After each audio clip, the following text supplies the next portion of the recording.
Hello, তোমরা সবাই কেমন আছো? আজকে আমি মেনলি রঙ্গন ফুলের ডাল থেকে চারা করব। তো সেই জন্য এটা আমি মাটি তৈরি করছি।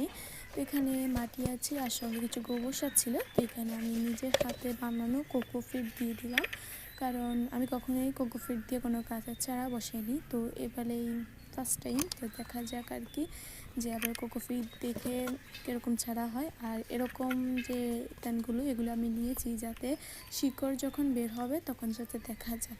তো এখন আমি যে মাটিগুলো রেডি করেছিলাম সেই মাটিগুলো আস্তে আস্তে করে সবগুলোকে এটার ভিতর দিয়ে দিব। তো যেগুলো চুলছে ছিল এগুলোকে আমি পেরে দিলাম। তারপর আমি সুন্দরভাবে করে সবগুলোকে মাটিকে ঢুকিয়ে দিলাম। আমি জানি না কোকোপিট দিয়ে কীরকম চারা তৈরি হয়, তোমরা যদি জেনে থাকো অবশ্যই কমেন্ট করে জানিও যে কোকোপিট দিয়ে এরকম মানে কীরকম আর কি এটা চারা হবে আর কি।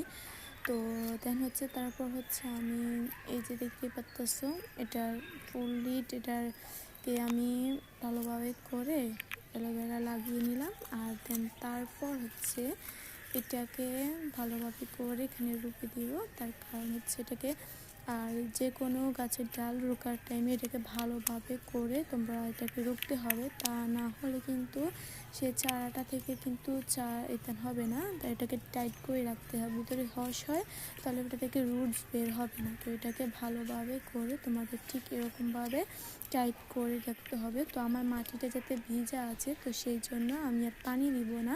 তো এই যে এটা ফুল এটা, তো এটাকে তোমরা এখন ছায়াযুক্ত জায়গায় ধুয়ে রাখবা। তার কারণ ফুল স্যালাইনাইটে রাখলে এগুলো জ্বলে যেতে পারে। আর এখানে কিছু কুমড়োর বীজ দিয়েছিলাম, মাশাআল্লাহ হয়ে গিয়েছে।